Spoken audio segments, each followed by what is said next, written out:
లూకాసు వార్త 16వ అధ్యాయం 13వ వచనం అందరం చదువుదాం. ఏ సేవకుడును ఇద్దరు యజమానులను సేవింపలేడు, వాడు ఒకని ద్వేషించి ఒకని ప్రేమించును, లేక ఒకని అనుసరించి ఒకని తృణీకరించును. మీరు దేవునిని సిరిని సేవింపలేరు. మీరు దేవునిని సిరిని సేవింపలేరు అంటే డబ్బు అనేటువంటిది ఎవరు తెలుసా? బైబిల్ ప్రకారం యజమానుడు అంట. యజమానుడు అంటే నీ పైన ఒక అధికారి ఉన్నారనుకో, అధికారి ఏం చేస్తాడండి? ఆయన నీ పైన అధికారం చూపుతూ ఉంటాడు. నువ్వు ఈ పని చేయాలి, ఇక్కడికి వెళ్ళాలి, ఈ వర్క్ నువ్వు కంప్లీట్ చేయాలి, ఇన్ని రోజుల్లో కంప్లీట్ చేయాలి. డబ్బు ఎవరు తెలుసా? Just like a master. అది నీ పైన ప్రభావం చూపడం ప్రారంభిస్తుంది. డబ్బు నిన్ను నడిపించడం ప్రారంభిస్తుంది. మోసం చేయడానికైనా, అబద్ధం చెప్పడానికైనా, అన్యాయంగా సంపాదించడానికైనా, దేవుని దగ్గరికి రాకుండా పోవడానికైనా డబ్బు నిన్ను కంట్రోల్ చేయడం ప్రారంభిస్తుంది. డబ్బు నీ పైన అధికారం వహించడం ప్రారంభిస్తుంది. వీళ్ళెందుకు దేవుని సువార్తను, ఆ పునరుత్థాన శక్తిని చూచారు, వీళ్ళు అనుభవించారు, వాళ్ళు వణికారు, చచ్చిన వారి వల్ల పడ్డారు, ఇంత జరిగింది. అయినా వాళ్ళ జీవితం అక్కడికి ఆగిపోయింది తెలుసా? వాళ్ళు డబ్బును వాళ్ళ జీవితంలో అనుమతించారు. పునరుత్థాన శక్తి వద్దు మాకు, ఆ పునరుత్థానుడైన యేసయ్య వద్దు, సమాధిని గెలిచి మరణాన్ని గెలిచిన యేసుప్రభు మాకు వద్దు, మాకు డబ్బు కావాలి అనుకున్నారు. దేవుని బిడ్డలారా, డబ్బు నీ జీవితంలోకి వస్తే అది నిన్ను శాసిస్తుంది. దేవుని బిడ్డలారా, డబ్బు ఉండడం తప్పు కాదు. డబ్బుతోనే మనం పనులు చేయగలం, డబ్బుతోనే మనం తినగలం, డబ్బుతోనే మనం ఉండగలం. కానీ డబ్బు నీ జీవితాన్ని నడిపించకూడదు. ఎవరు నడిపించాలి? ప్రభు నడిపించాలి. వీళ్ళు అనుకున్నారు, ఈ పునరుత్థానుడైన యేసయ్య మాకొద్దు, ఇదిగో వీళ్ళు ఇచ్చిన విస్తారమైన డబ్బు ఉంది కదా, this is enough for us, let us go with this. దీనితో మేము ముందుకు సాగుతాం. దేవుని బిడ్డలారా, ధనాపేక్ష సమస్తమైన కీడులకు మూలం. అందుకే దేవుడు అంటాడు, అది కీడునే కాదు, దేవుని స్థానంలోనికి వస్తుంది. సేవించేటువంటి వ్యక్తి దేవుణ్ణి సేవించాలి లేదా డబ్బును సేవించాలి. ఇది నాన్న సేవ ముసుగులో జరిగేటువంటిది ఏంటి తెలుసా? డబ్బు కదా, డబ్బే. ఎవరు ఎక్కువ డబ్బు ఇస్తే వాళ్ళకు ఎప్పుడైనా ప్రార్థనలు ఉంటాయి, వాళ్ళతోనే భోజనాలు ఉంటాయి, వాళ్ళతోనే. డబ్బు ఎవరిస్తే ఈ మధ్యకాలంలో ఒక దైవ సేవకుడు వాక్యం చెప్తూ ఒక మాట అన్నాడండి. ఒక సంఘంలో అంట అందరికీ అవకాశం ఉండదంట, అందరూ బైబిల్ చదవడానికి, కానుకలు పట్టడానికి అవకాశం ఉండదంట. ఎవరైతే those who are rich, those who are having a reputation, those who are having a very good employment, అంటే మంచి ఉద్యోగం చేస్తూ ఉంటారో వాళ్ళకు మాత్రమే అంట. దేవుని బిడ్డలారా, don't give a value to the person basing on the money. డబ్బు పైన ఒక వ్యక్తికి నువ్వు విలువనిచ్చే వ్యక్తివైతే you are running after a money. నువ్వు డబ్బు వెంబడి పరిగెత్తుంటున్నావు. దేవుని డబ్బును సేవించలేవు నువ్వు. నీ జీవితంలో డబ్బు ప్రాధాన్యమైందా, అది ఏదో ఒక రోజు నీ పైన దాని ప్రతాపాన్ని చూపుతుంది. అది ప్రతాపాన్ని చూపక మానదు. దేవుని బిడ్డలారా, వీళ్ళు ఎంత గొప్ప ఆశీర్వాదానికి దూరం అయిపోయారు తెలుసా? పునరుత్థానుడైన యేసయ్య యొక్క సమాధిని మొట్టమొదటిగా ఖాళీ సమాధి చూసింది వీళ్ళే. కానీ వీళ్ళ జీవితంలో యేసుప్రభుని వద్దన్నారు, డబ్బు కావాలన్నారు. దేవుని బిడ్డలారా, ఈరోజు దేవుడు మనతో మాట్లాడుతుంటున్నాడు. చాలామంది కామెంట్ చేస్తారని విన్నా. ఏంటి, ఏం తక్కువ రిడీమర్ చర్చ్కి, అందుకే భోజనం పెడుతున్నా, పోయి తినండి, ఏమవుతుంది? మనం కానుకలు ఇవ్వడం లేదా? If you are looking the ministry with the money, డబ్బు అనే అద్దాలతో నువ్వు పరిచయం చూసావంటే, డబ్బు అనేటువంటి అద్దాలతో ఒక వ్యక్తిని నువ్వు చూసావంటే, డబ్బు అనే అద్దాలు పెట్టుకొని ఒక స్థితిని చూసావంటే అయిపోయింది. నీ జీవితంలో దేవుడు ప్రక్కకి వెళ్ళిపోతాడు. దేవుని బిడ్డలారా, భారతదేశంలో డబ్బును దేవునిగా చూస్తారు, డబ్బును దేవునిగా చూడరు, డబ్బును దేవునిగా చూస్తారు. మరి నీ జీవితంలో కూడా అలా డబ్బును ప్రేమించే వ్యక్తివైతే, డబ్బు పైన తిరిగేటువంటి వ్యక్తివైతే, డబ్బు పైన నువ్వు నీ మక్కువను పెంచుకొని దేవునికి దూరం అయిపోయేటువంటి వ్యక్తివైతే పునరుత్థాన శక్తిని చూస్తావు కానీ అనుభవించలేవు. కానీ ఇక్కడే ఈ యొక్క సైనికులను పేతురు మీ దగ్గర ఉంచుతానండి. పేతురు ఖాళీ సమాధిని చూసి పరిగెత్తి వెళ్ళిపోయి దేవుడు లేచాడు నమ్మాడు. ఇక పునరుత్థానుడైన యేసయ్యను నమ్మాడు. ఆ పునరుత్థానపు యేసయ్య యొక్క శక్తిని చూశాడు, ఆజ్ఞని పొందాడు. వీళ్ళు డబ్బు తీసుకున్నారు, అయిపోయింది వీళ్ళ జీవితం. కానీ పునరుత్థాన శక్తిని నమ్మిన పేతురు జీవితంలో ఆయన పాదాల దగ్గర చరస్థిరాస్తులు నమ్మి వారు పాదాల దగ్గర పెట్టేశారు. వెండి బంగారు లేవు అని 3వ అధ్యాయంలో అంటాడు. తిండి లేక గలిలయ సముద్రానికి చేపలు పట్టడానికి వెళ్ళిన పేతురు జీవితంలో పునరుత్థాన శక్తిని అర్థం చేసుకుంటే కలిగినటువంటిది ఏంటి తెలుసా? ఒకటి ఆ పునరుత్థాన శక్తి అతని జీవితంలో అతని పాదాల దగ్గర డబ్బు కుప్పలు ఉండేటట్లు చేసింది.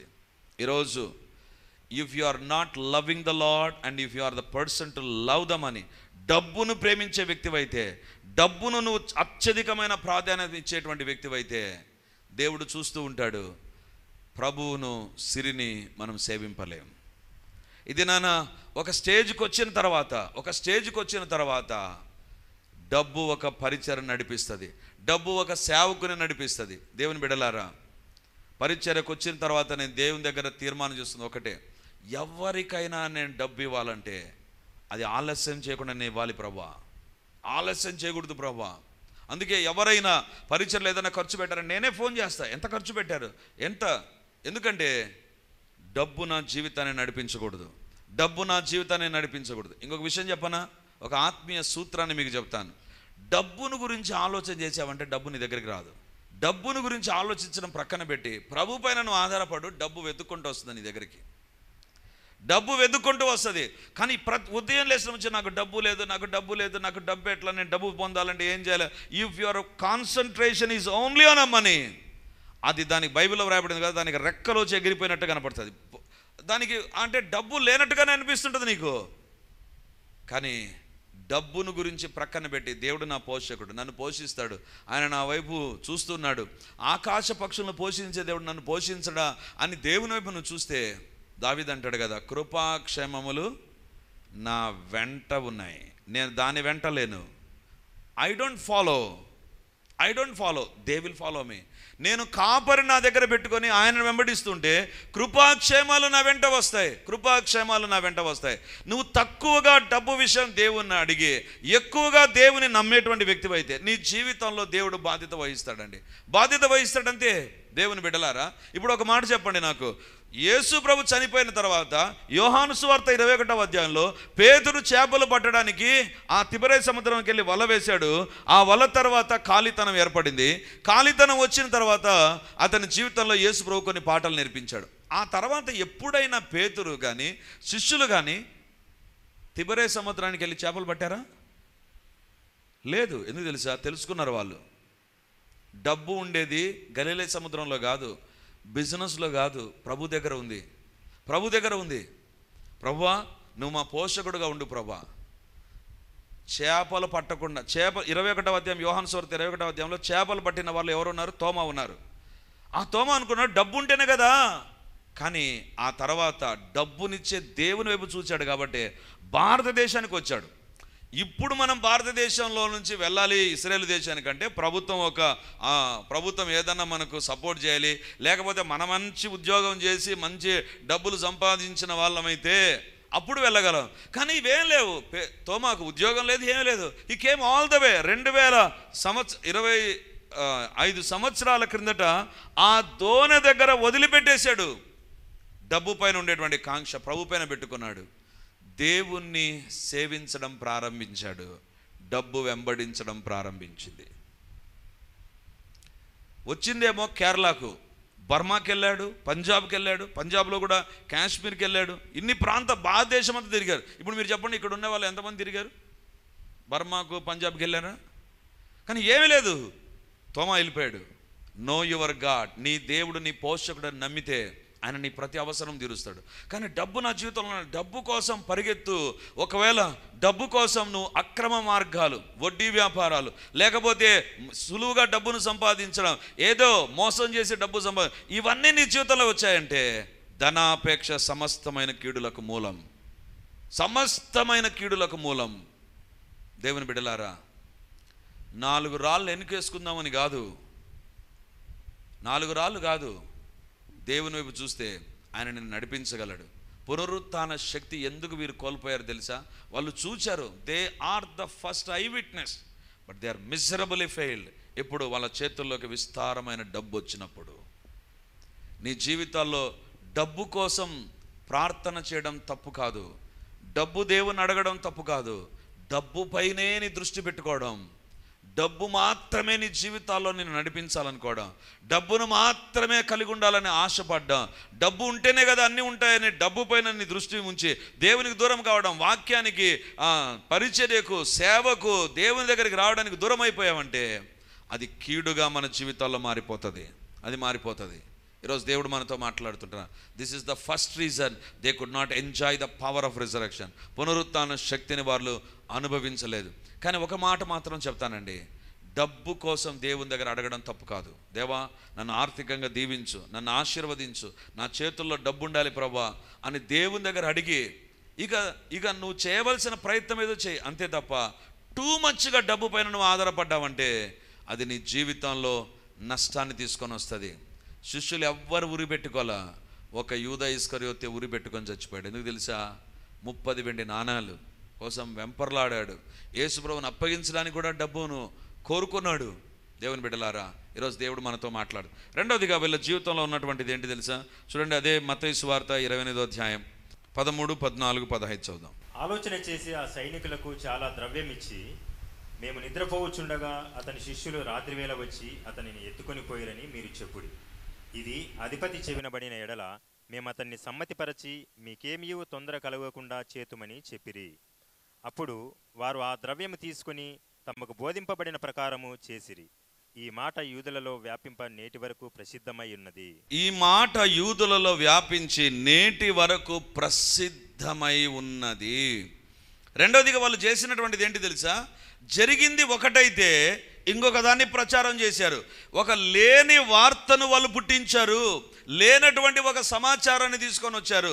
దేవుని బిడ్డలారా, నీ జీవితంలో ఎప్పుడైతే ఒక వ్యక్తిని గురించి కానీ, ఒక కుటుంబాన్ని గురించి కానీ, లేకపోతే ఇంకా దేని గురించి కానీ అసలు లేని దాన్ని చెప్పే వ్యక్తివైతే, అంటే ఏదో నువ్వు సేఫ్ కావడానికి, నువ్వు కనపడడానికి, నువ్వు పైకి రావడానికి లేని వార్తను పుట్టించావంటే అయిపోయింది.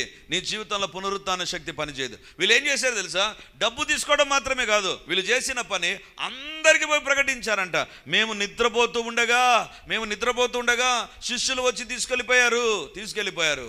ఇందాక నేను చెప్పాను, నిద్రపోయే వారికి రోమా ఆ ప్రభుత్వం చంపేస్తుంది. అందుకే వీళ్ళు అన్నారు, మేము పై వాళ్ళకి చెప్తాం, మీకేం కాకుండా మేము చూసుకుంటాం అంటే పై వాళ్ళకు కూడా డబ్బు ఇచ్చారు, వాళ్ళు కూడా గమ్మునైపోయారు.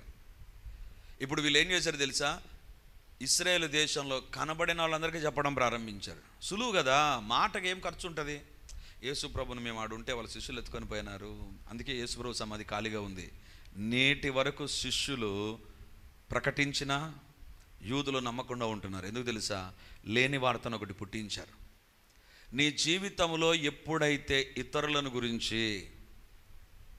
గురించి లేనిది నీ నోట్లోనికి వస్తుందో అయిపోయింది నీ జీవితంలో దేవుడు ప్రక్కకి వెళ్ళిపోతాడు. వీళ్ళ జీవితంలో శిష్యులతో చెప్పుడి వెళ్ళి మరియ చెప్పిందండి, మీరు సర్వలోకానికి వెళ్ళి సర్వసృష్టికి ప్రకటించండి. శిష్యులు చేశారు ఆ పని, అపోస్తలులు చేశారు.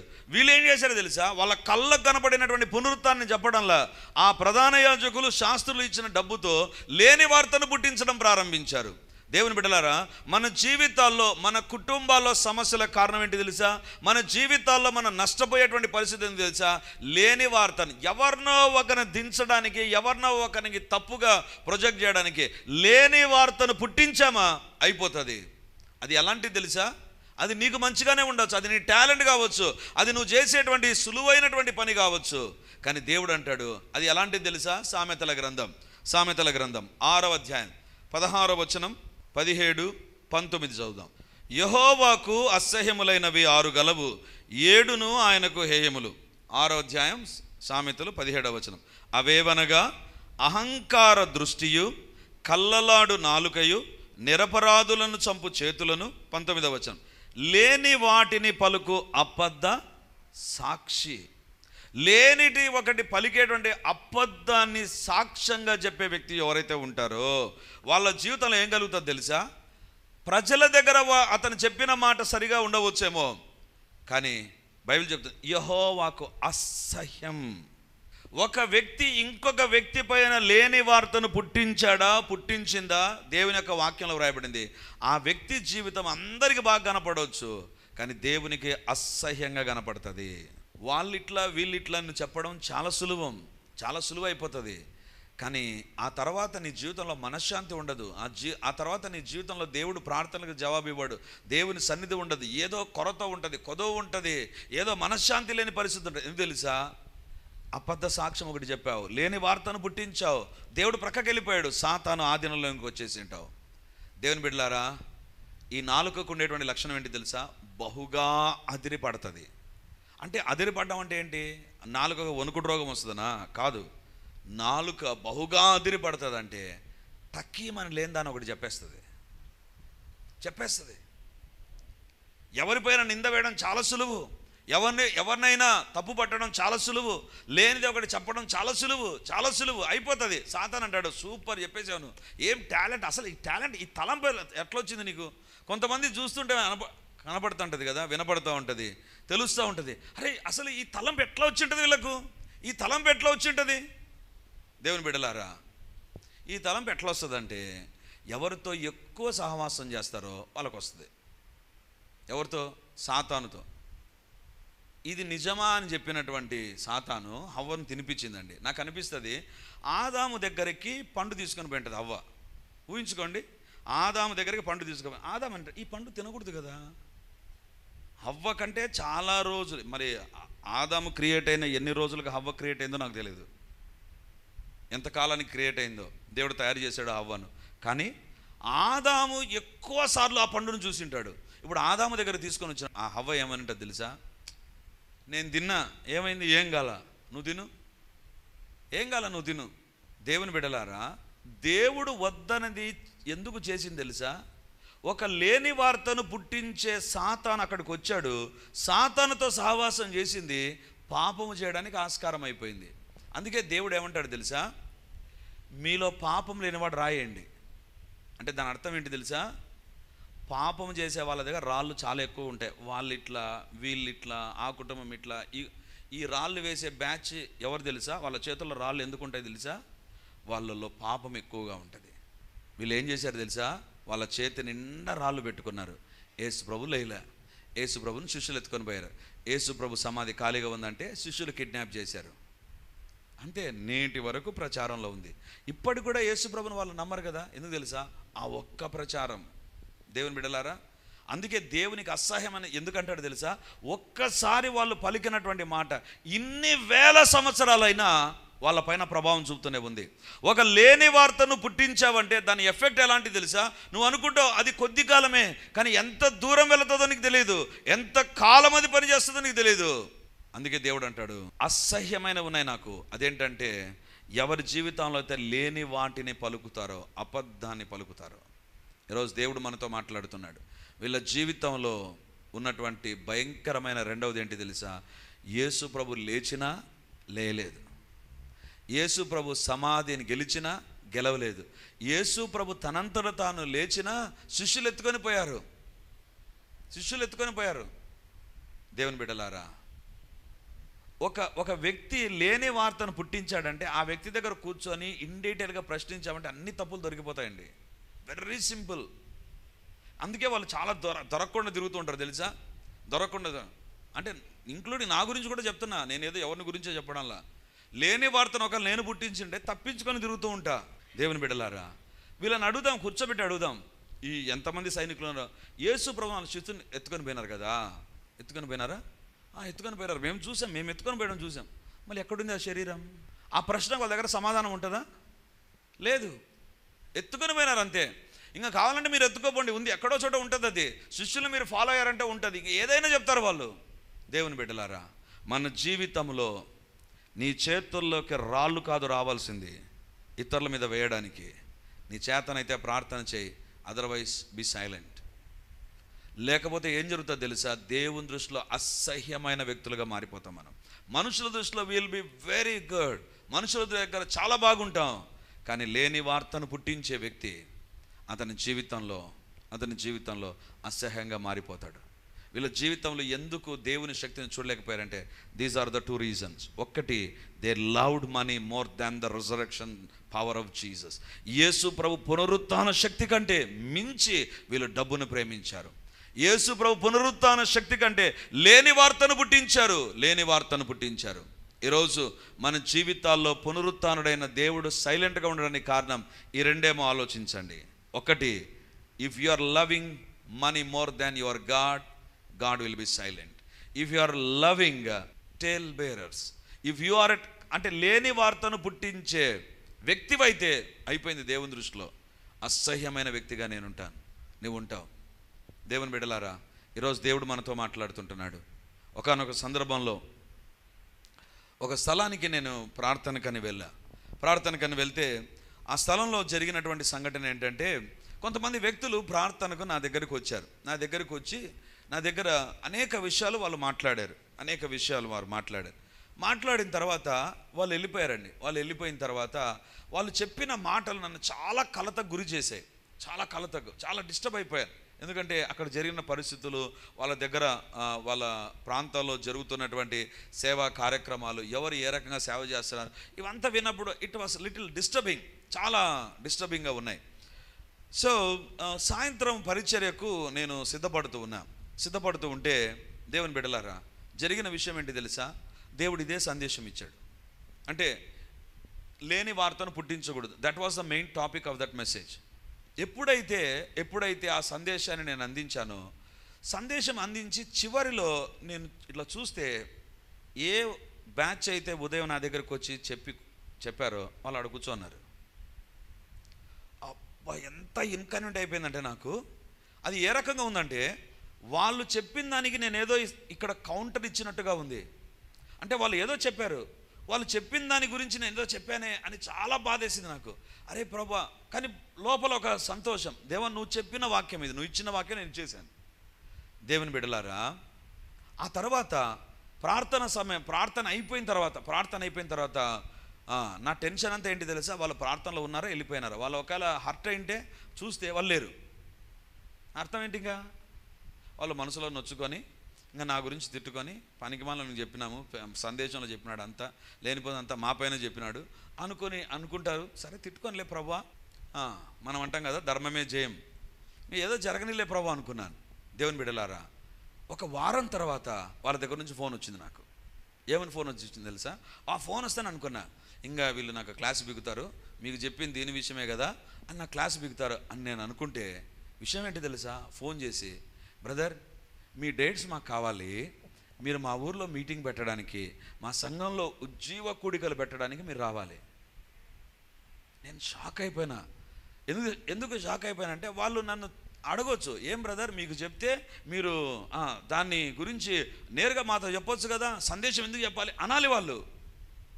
దేవుని బిడ్డలారా, ఆ సందేశాన్ని అందించిన తర్వాత ఆ రోజు నేర్చుకున్నానండి, దేవుడిచ్చిన సందేశాన్ని చెబితే దేవుడు ఖచ్చితంగా కార్యం చేస్తాడు. ఆ సందేశాన్ని గురించి ఉదయం నాకు వీళ్ళు చెప్పినది ఇప్పుడు చెప్తే వాళ్ళు వింటారేమో అని ఈ గుల్లిపాయలు వేసింటే ఏమైపోయాడు? సేవ జరిగేది కాదు. దేవుని దృష్టిలో అసహ్యునిగా కనపడే వ్యక్తిని ఈరోజు దేవుడు మనతో మాట్లాడుతుంటున్నాడు. మన జీవితంలో దేవుని యొక్క శక్తిని అనుభవించాలి అంటే, పునరుత్థాన శక్తిని అనుభవించాలంటే, దేవుడు నీ జీవితంలో అత్యధికమైన ప్రాధాన్యతలోనికి రావాలి. 2, నీ జీవితంలో లేని వార్తని ఎట్టి పరిస్థితుల్లో పుట్టించకూడదు. నీ యొక్క స్వార్థం కోసం, నీ యొక్క కోరికల కోసం, నీ యొక్క ఆశీర్వాదాల కోసం కదా. బైబిల్లో వ్రాయబడింది, యెహోవాకు ఇష్టం లేదు కాదు, అసహ్యము. దేన్ని అసహ్యం అంటారో మీరు ఆలోచించండి. నేను అది వివరించలేను. నేను దేన్ని అసహ్యం అంటాం? బిర్యానీని అసహ్యం అంటామా? కాదు. దేన్ని అసహ్యం అంటామో మనకు తెలుసు. అసలు దాన్ని ఊహించుకోవడానికి, దాని పేరు చెప్పడానికి కూడా ఇష్టపడం మనం. దేవుని దృష్టిలో అబద్ధ సాక్ష్యం లేని వాటిని పుట్టించే వ్యక్తి దేవుని అంత వర్స్ట్కి వెళ్ళిపోతాడు. ఈరోజు దేవుడు మనతో మాట్లాడుతున్నారు. If at all you want to enjoy the resurrection power, పునరుత్థానుడైన దేవుని యొక్క శక్తి నీ జీవితంలో దేవుడు కనబరచాలి అంటే, these two are very important. Be careful about your money, be careful about your words. నీ మాటల విషయంలో జాగ్రత్తగా ఉండు. అప్పుడే నీ జీవితంలో దేవుని గొప్ప కార్యాలను చూడగలవు. ప్రభు మనతో మాట్లాడుతుండగా దేవుని సన్నిధానంలో మనం ప్రార్థన చేద్దాం. ప్రభువా, నా జీవితంలో ఎక్కడైనా నీకు వ్యతిరేకంగా నేను ఉంటే నన్ను క్షమించు ప్రభువా. నీ శిలువ రక్తముతో నన్ను కడుగు. పునరుత్థానపు శక్తి మన జీవితాల్లో పని చేయునట్లుగా ఈ రెండిటి విషయంలో మనం సరి చేసుకుందాం. ఎక్కడైనా మీరైనా నేనైనా దేవుని కంటే డబ్బును ఎక్కువగా ప్రేమించామా? దేవుని స్థానంలోనికి డబ్బును తీసుకొని వచ్చామా? దేవుని బిడలముగా ఉంటూ లేని వార్తను పుట్టించామా? మన నోట లేని వార్తలు వచ్చేసాయా? లేని వార్తను పుట్టించి మనమేదో మన పబ్బం గడుపుకున్నామా? దేవుని ఎదుట క్షమాపణ కోరదాం. లేని వార్తను పుట్టించే వ్యక్తి ఎప్పటికీ దేవునికి అసహ్యుడుగానే ఉంటాడు, అసహ్యురాలుగానే ఉంటుంది. అసహ్యమైన జీవితాన్ని దేవుడు చూస్తాడు. ప్రభు మనతో మాట్లాడుతుండగా లైవ్లో చూస్తున్న దేవుని బిడ్డలారా, ఈ కార్యక్రమాన్ని మీరు ఎక్కడి నుంచి చూస్తున్నా, God is speaking to you. పునరుత్థాన బలాన్ని పౌలు రుచి చూచాడు, కానీ వీళ్ళు రుచి చూడలేకపోయారు. కారణం ఏంటి తెలుసా? వీళ్ళ జీవితాల్లో ఈ 2 విషయాల్లో వీరు తప్పుడు అడుగులు వేశారు. దేవుని ఎదుట సరి చేసుకుంటూ ప్రార్థన చేద్దాం. హల్లెలూయా.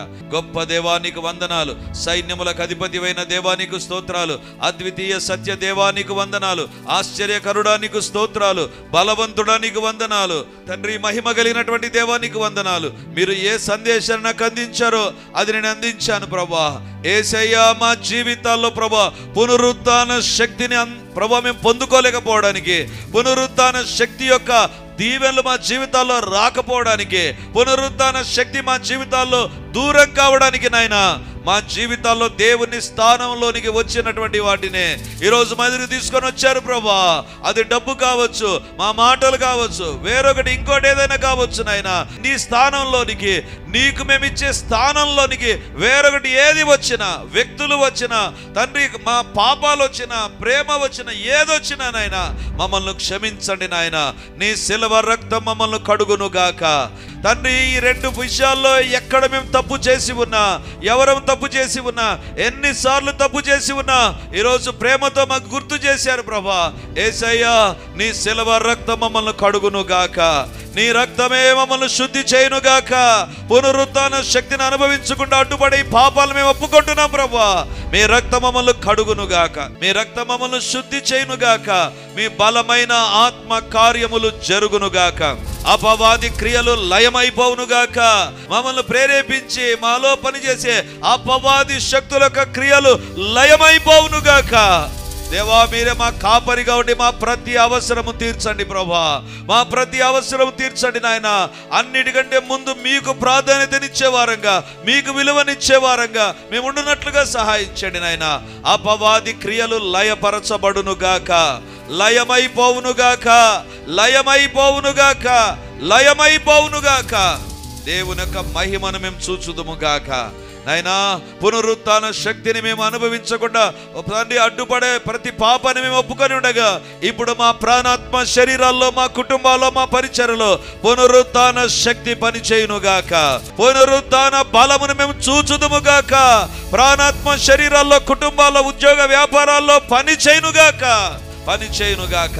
ఐ బైండ్ ఎవ్రీ స్పిరిట్, ప్రతి అంధకార శక్తి యొక్క కుతంత్రాలు యేసు నామమందు లయమైపోవునుగాక.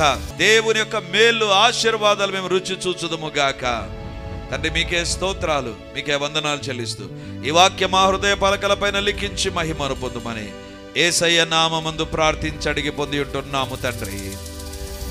ఆమేన్, ఆమేన్, ఆమేన్. Praise the Lord. యేసుక్రీస్తు పరిశుద్ధ నామందు మీ ఒక్కొక్కరికి మా వందనాలు తెలియజేస్తుంటున్నాను. రిడీమర్ చర్చిలో మొదటి ఆరాధన 8 గంటలకు ప్రారంభమవుతుంది, 2వ ఆరాధన 10 గంటలకు ప్రారంభమవుతుంది, 3వ ఆరాధన సాయంత్రం 7 గంటలకు ఉంటుంది. దేవుని బిడ్డలారా, ఎవరైనా ఉదయం ఆయా పనులు కలిగి 2వ ఆరాధనలకు రాలేకపోతున్నారని భావించి ఈ యొక్క మొదటి ఆరాధన ప్రారంభిస్తున్నాం. సో ఈ యొక్క అవకాశాన్ని సద్వినియోగం చేసుకొని దేవుని యొక్క సన్నిధికి వచ్చి దైవ దీవెనలు మీరు పొందాలని కోరుతున్నాం. మొదటి 2 ఆరాధనలు మాత్రమే ప్రభు బల్ల ఉంటుంది కాబట్టి సిద్ధపడి దేవుని సన్నిధికి రమ్మని మిమ్మల్ని కోరుతూ ఉన్నాను.